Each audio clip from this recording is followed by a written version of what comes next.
खंडवा के राजनीतिक इतिहास की बात करें और स्वर्गीय भगवंतराव मंडलोई जी को याद न करें तो यहाँ का राजनीतिक इतिहास कुछ अधूरा सा लगता है।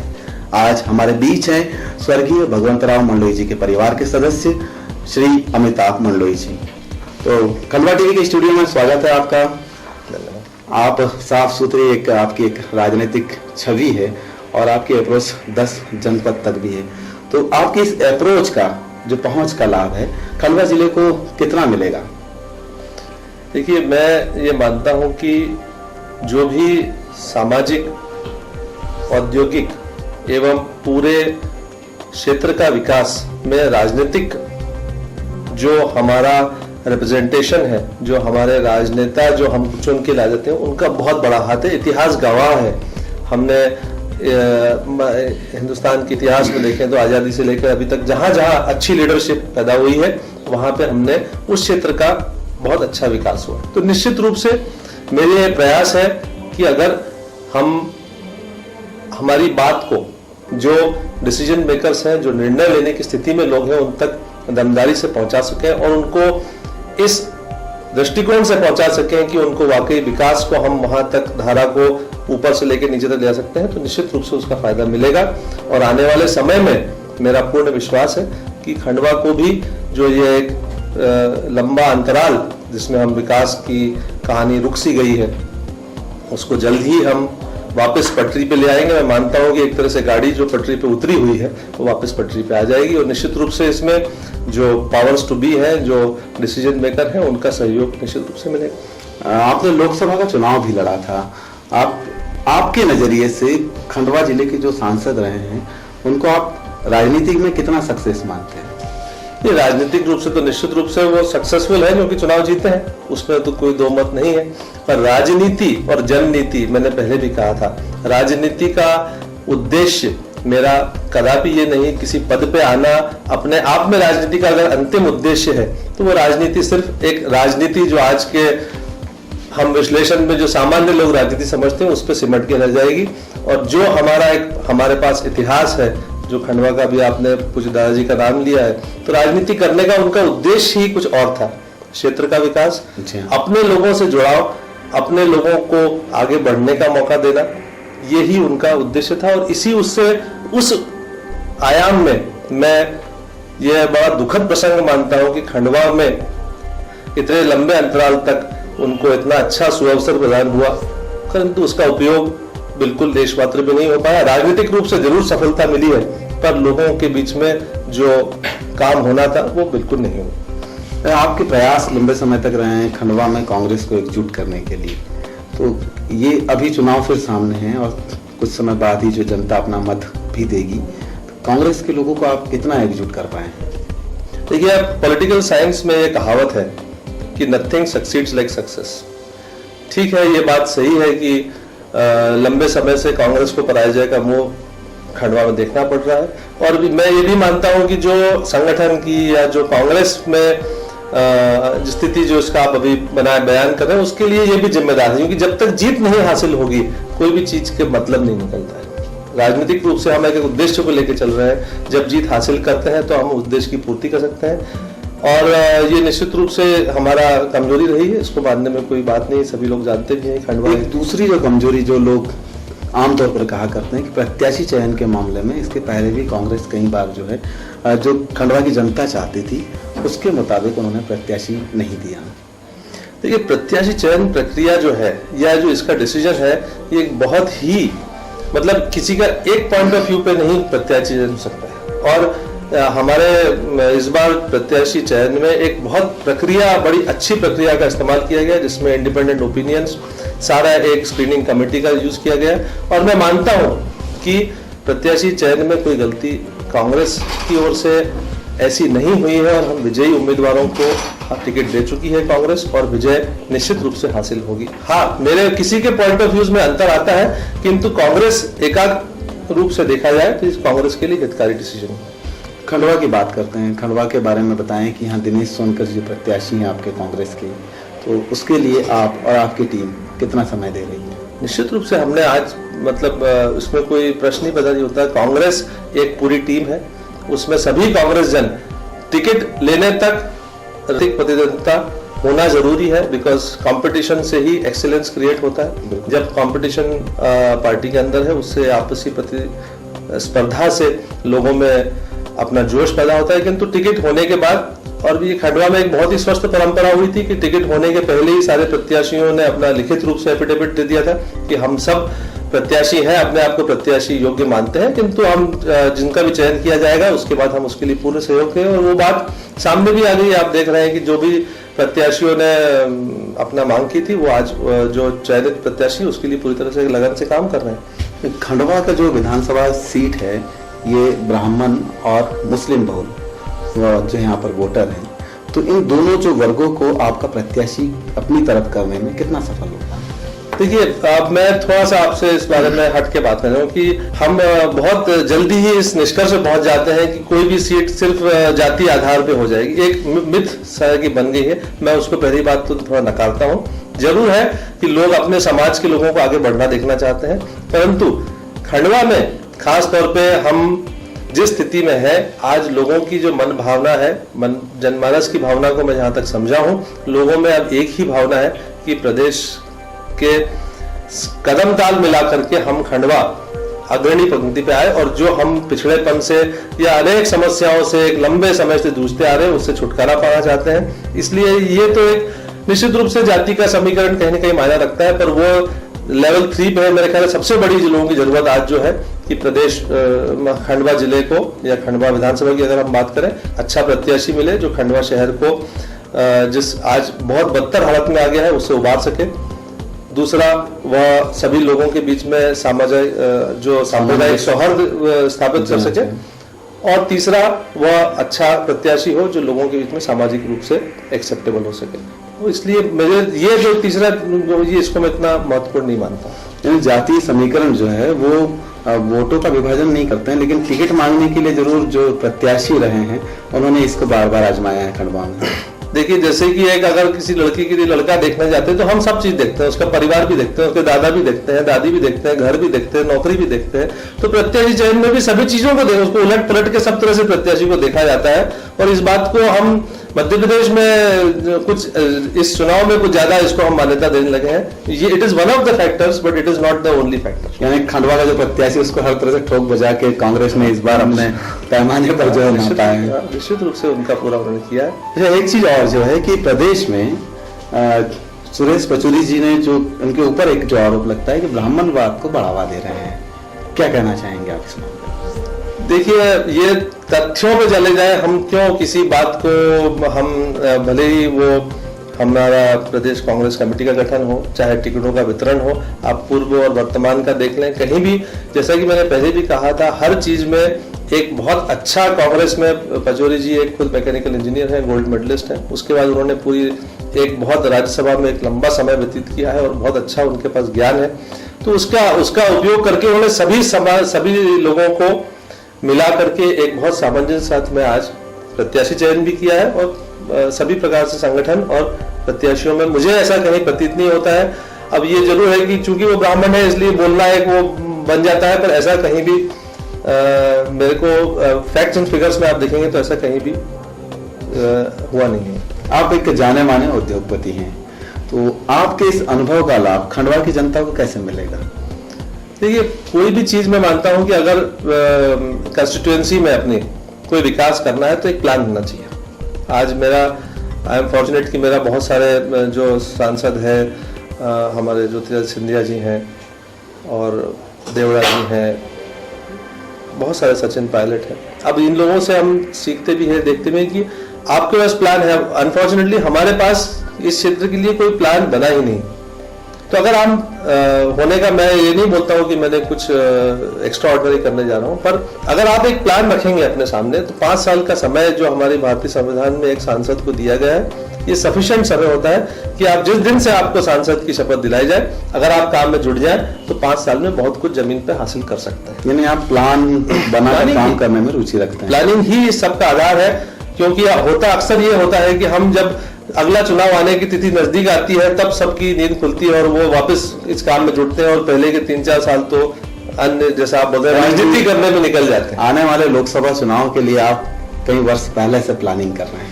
नहीं, मैं तो पिछले लोकसभा चुनाव के बाद भी देखिए जो मेरा मैनिफेस्टो था, जो मैंने स्थानीय रूप से जो मैंने विचार किया था, मैंने एक खंडवा में पेयजल योजना के बारे में मेरे लोगों के बीच में बात रखी थी जो मेरी नज़र में जरूरी था। दूसरा रेलवे का ब्रॉडगेज होना का बहुत ज़रूरी था। तीसरा स्पेशल इकोनॉमिक जोन का था और चौथा मेडिकल कॉलेज का था। फॉर्चुनेटली इसमें 2 चीज़ों में हमें कम से कम सफलता मिल चुकी है। ब्रॉडगेज का घोषणा हो चुकी है। इकोनॉमिक जोन के बारे में बात कर रहे हैं तो शायद उस मामले में भी कुछ मामला गति में पहुंची है आगे तक। हाँ, अब उसमें बात वही जो मैं कह रहा था कि जैसे पेयजल योजना में भी अब 2007 में जाकर के 2003 में विधानसभा चुनाव हुआ था। जी हाँ। अब 2007 के नवंबर में जाकर के प्रदेश सरकार एक प्रस्ताव बना करके दिल्ली भेजती है और केंद्र सरकार उसको 31 मार्च को उसका पैसा 42 करोड़ रुपए दे देती है।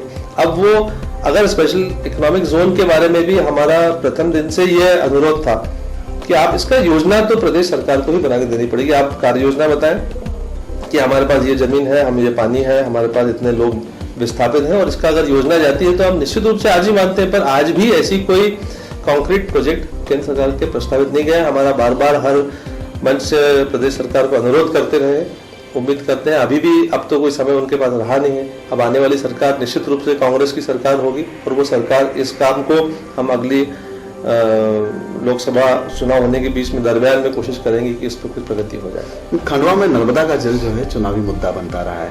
नर्मदा का जो आपका लाने का सपना था वो लगभग कहा जा रहा है कि कहीं न कहीं थोड़ा बहुत पूरा हुआ है।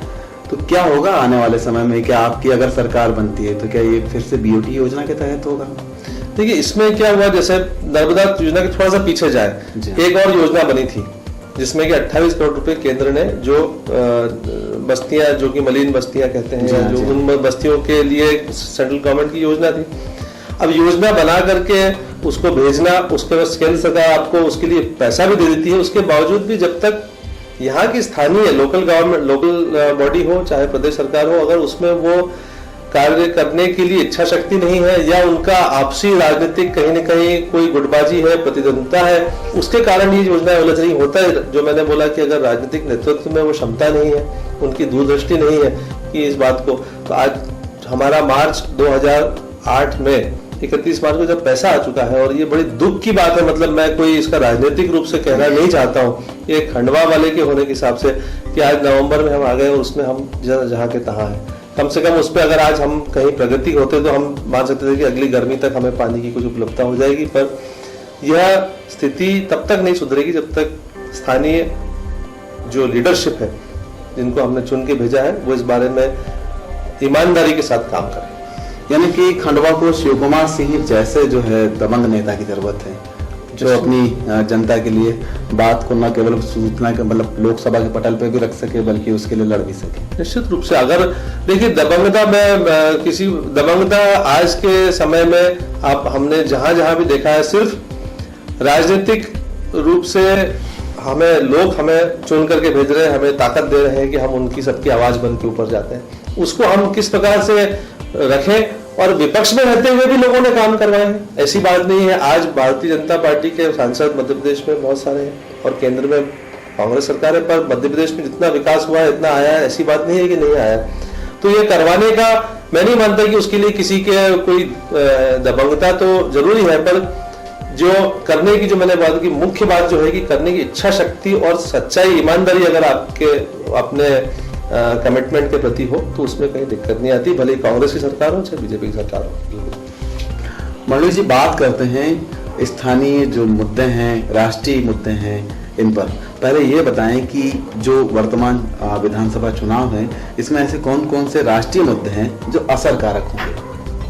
देखिए, राष्ट्रीय मुद्दे इतने महत्वपूर्ण, बहुत महत्वपूर्ण होते हैं और हमें ये अनुभव हुआ है कि जो हमारा भारतीय राष्ट्रीय कांग्रेस की जो एक नई पीढ़ी वहाँ पे जो उसकी कमांड संभाल रही है, उन्होंने जो राजीव जी ने एक नया डायरेक्शन देश को दिया था। जैसा कि एक छोटा सा मैं उदाहरण देना चाहता हूँ कि जब उस समय कंप्यूटर्स के बारे में उन्होंने बात करनी शुरू की थी, लोग बोलते थे कि हमारे गांव में लोगों को अभी तो बेसिक नेसेसिटीज नहीं है, आप कंप्यूटर के बारे में क्यों, ये एक गलत लोग मानते कि उन्होंने ये सोच करके, ये शायद बहुत एक एलिटिस्ट या उच्च वर्गीय सोच है उनकी।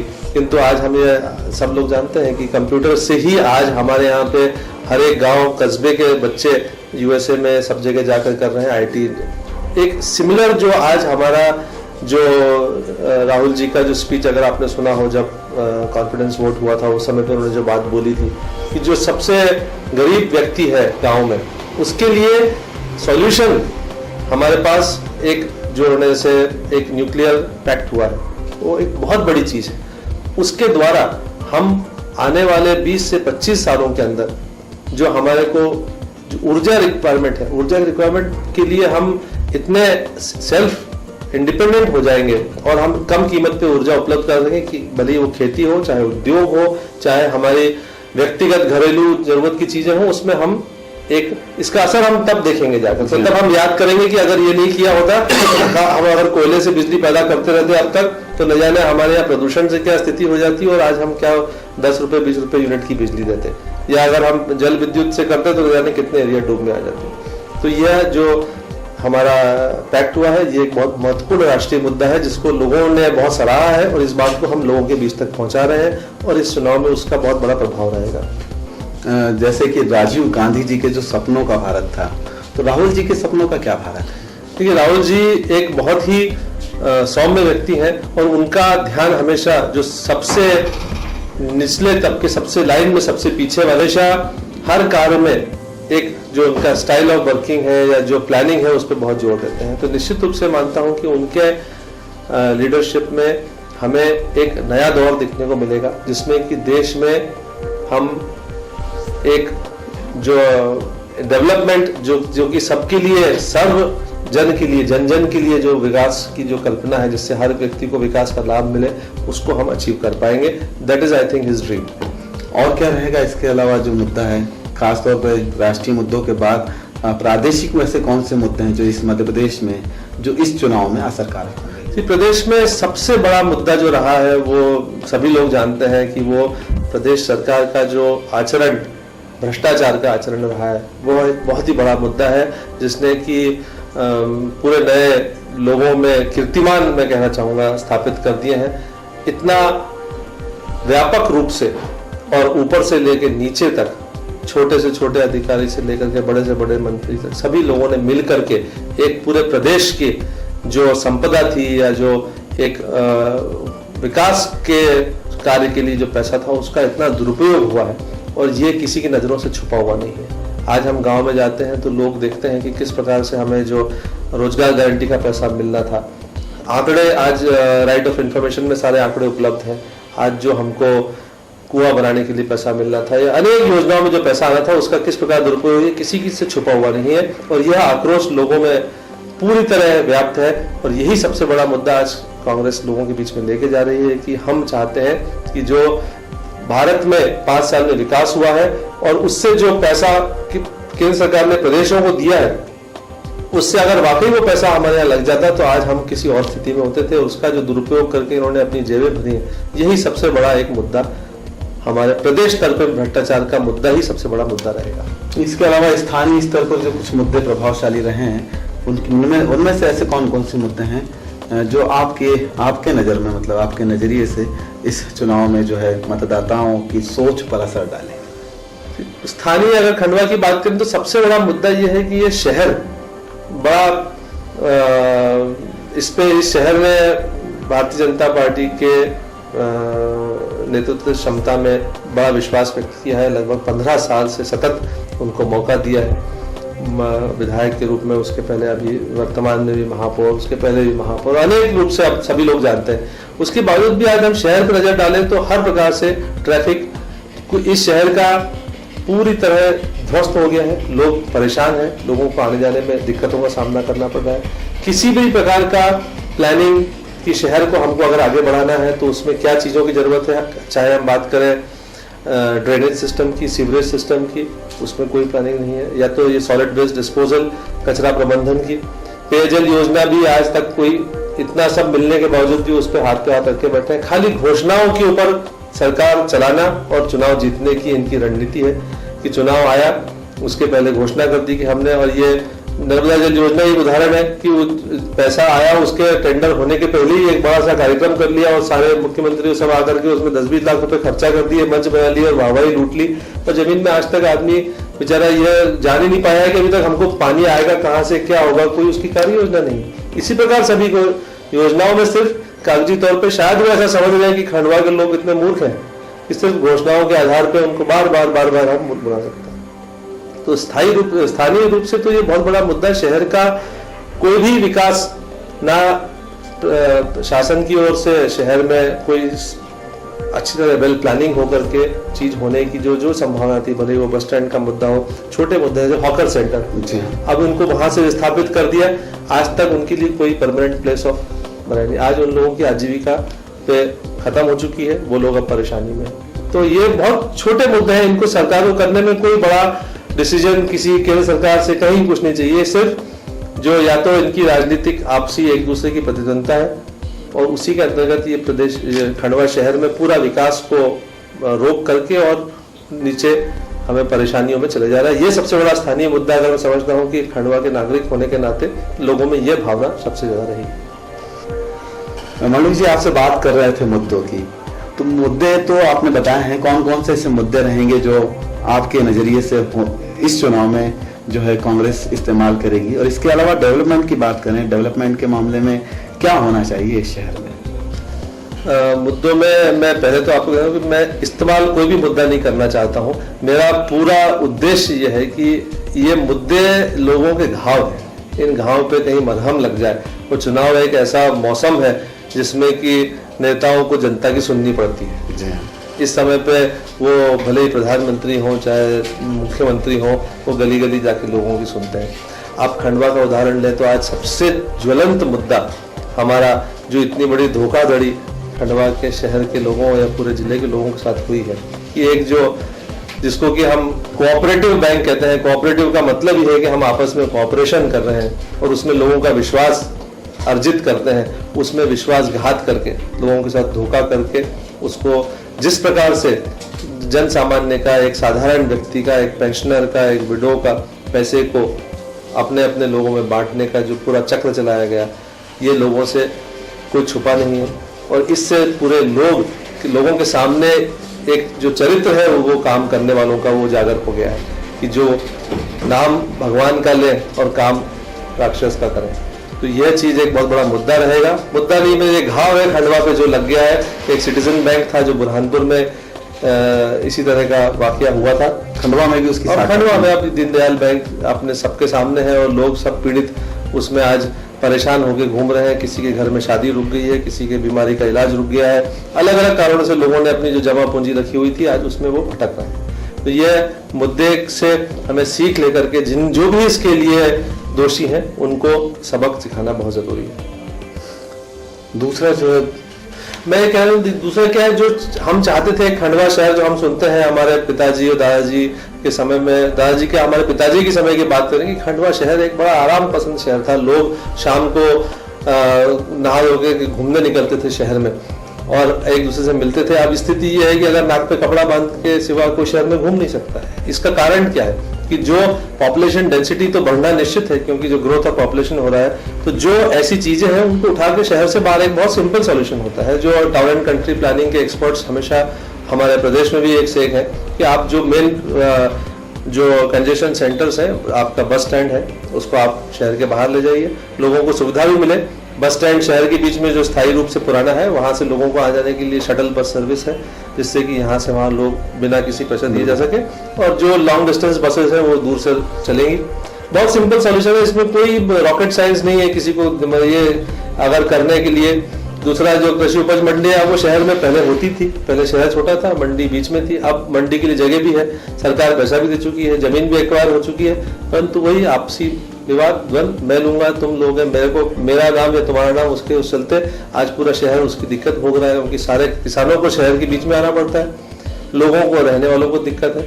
इस प्रकार की जो चीजें हैं ये शहर में मतलब एक अभिशाप बन गई। ये लोगों के लिए जरूरत है। आज बच्चों को स्कूल जाने के लिए हो, चाहे महिलाओं को शहर में घूमने का, शहर में रहने का सुख जो है वो कम होते जा रहा है। आज एक मजबूरी बनते जा रही है। हम कहीं भी एक दूसरे से मिलने भी जाना चाहें तो हमें सोचना पड़ता है कि कितना ट्रैफिक है, कितना धूल है, गड्ढे हैं। और ये शहर इतना सुव्यवस्थित शहर था, आप देखें हमारा जो घंटाघर चौक है उसके आसपास शहर बना हुआ है, रोड्स, रेडियल रोड्स हैं, हमारे पास इतना लंबा चौड़ा एरिया। एक अगर हम ब्रिज जो बनाया गया था वो भी एक दूरदृष्टि के साथ में कांग्रेस शासन काल में रेलवे क्रॉसिंग का जो बना था उसको भी तोड़ दिया। एक कम से कम पैदल और साइकिल वालों के लिए रास्ता था वो भी तोड़ दिया, अब सबको एक ब्रिज पे डाल दिया। अब ये कांग्रेस का संकल्प है कि अगर कांग्रेस की चुनाव में जब कांग्रेस की सरकार चुन के आएगी और केंद्र में भी शासन दोबारा कांग्रेस का आएगा, हम यह खंडवा के शहर के लोगों से प्रॉमिस करते हैं कि हम जरूर एक रेलवे ओवरब्रिज बना करके लोगों को आवागमन के लिए, क्योंकि उस तरफ भी बहुत आबादी हो गई है और खंडवा का फैलना चारों तरफ जारी है, तो दो इधर रेलवे ब्रिज बना करके गाड़ियों के लिए सुविधा देंगे। ये सब बहुत बेसिक चीजें हैं जो जनप्रतिनिधियों को करना है, ये हमारी प्लानिंग में है कि देना बहुत जरूरी है। और इसको करने के लिए प्रदेश सरकार, केंद्र सरकार जहां से भी मदद की जरूरत पड़ेगी वो निश्चित रूप से लेके आएगी। ऐसे कई चीजें हैं जिनसे हमारे क्वालिटी ऑफ लाइफ जो है, जीवन के लिए जो आनंद है यहाँ पे, वो लोगों का बढ़ सकता है, जो दिन ब दिन घटते जा रहा है। बिल्कुल सही कहा आपने। अमिताभ जी, मंडलोई परिवार के जो सक्रिय राजनीति की बात करें तो भगवंतराव जी मंडलोई जी के बाद नंदा भाभी जी और उनके बाद आप आए इस राजनीति के क्षेत्र में। बीच में काफी समय तक एक विराम सा रहा। आपके आने के बाद इस परिवार से जो लोगों की आस्थाएं जुड़ी हुई थी वो पुनः जुड़ने लगी और लोग सक्रिय भी हुए और धीरे धीरे आपके फॉलोअर भी बढ़ते जा रहे हैं। तो अब पहले और अब की स्थिति में आप क्या अंतर पाते हैं? देखिए, मैं इस बारे में सिर्फ इतना कहना चाहूंगा कि पूजनीय दादाजी भगवंतराव मंडलोई जी का समय हो या नंदा भाभी का समय हो, मेरा अनुभव ये कहता है कि फॉलोअर किसी व्यक्ति को नहीं, उसकी विचारधारा को फॉलो करता है। आज मैं किसी को फॉलो कर रहा हूं तो उसकी विचारों को फॉलो कर रहा हूं। अगर हम अच्छे विचार रखते हैं और लोगों को ये लगता है कि इनके ये सही डायरेक्शन में जा रहे हैं, तो लोग अपने आप फॉलोअर होते हैं। मैं नहीं मानता कि आज मैं इसकी गिनती नहीं करना चाहता हूँ कि कितने कम थे ज़्यादा, पर मेरा थिंकिंग हमेशा ये रही है कि अगर मैं ये सोच के चलूंगा कि मेरा एजेंडा जो है, जो मैंने सोच रखा है कि मुझे ये चीजें खंडवा के लिए करनी है और राजनीति इसके लिए मेरे माध्यम है, और उसमें करूंगा, तो जो सही लोग फॉलोअर मिल जाए वो ज्यादा जरूरी है। Quality is more important then quantity. अगर मेरे पास सही लोग जो इस विचारधारा को मानते हैं, तभी मैं उस चीज को लेकर के, चाहे भगवंतराव जी के समय पे जो अपन जानते हैं कि उस समय में भी राजनीति अलग तरह की थी, किंतु लोग एक विचारधारा को लेकर के ही उन्होंने जो प्रगति की जो कथा लिखी आजादी के बाद के सालों में, वो इसी कारण नहीं, लोगों की विचारधाराओं में प्रगति का एक सामंजस्य था। सभी लोग, भले जी वराचंद नागड़ा जी हों, चाहे भगवंतराव मंडलोई जी हों या आने वाले दीक्षित जी हों, सकरगाय साहब हों, सभी ने ये मान के चला। तो हम इसी को, भले ही हम शनै शनै बढ़ रहे हैं, हमें एकाएक कोई जिस प्रकार की मिराकुलस ग्रोथ नहीं मिल रही है, किंतु लोगों में ये संदेश जरूर जा रहा है और जो अच्छे लोग हैं वो ये मान रहे हैं कि इस प्रकार की हम अगर खंडवा के बारे में विचार रखने वाले लोग एकजुट हो जाए, और कांग्रेस उसके लिए एक बहुत अच्छा प्लेटफॉर्म है, क्योंकि कांग्रेस की विचारधारा में विकास के साथ में सामाजिक न्याय, सभी के लिए एकरूपता और सभी समाजों, सभी धर्मों के लिए स्थान है। यह सोचते हुए तो मैं मानता हूं कि निश्चित रूप से इसमें कोई शक नहीं है कि आने वाले समय में लोग बढ़ते जाएंगे, हमारे साथ हमारा कारवां बड़ा होते जाएगा और जल्द ही हम खंडवा को उस जगह पे देख सकेंगे जो सपना हम सब ने अपनी आंखों में सजाया हुआ है। बिल्कुल बिल्कुल सही कहा आपने। मंडलोई जी ने यह बात भी कही थी अपने इस इंटरव्यू के दौरान कि कुछ लोग राज करने के लिए राजनीति करते हैं और मंडलोई जी सेवा करने के लिए राजनीति करते हैं, और इनकी साफ सुथरी और उज्जवल छवि के कारण ही इनके फॉलोअर बढ़ते जा रहे हैं। आपका बहुत बहुत धन्यवाद।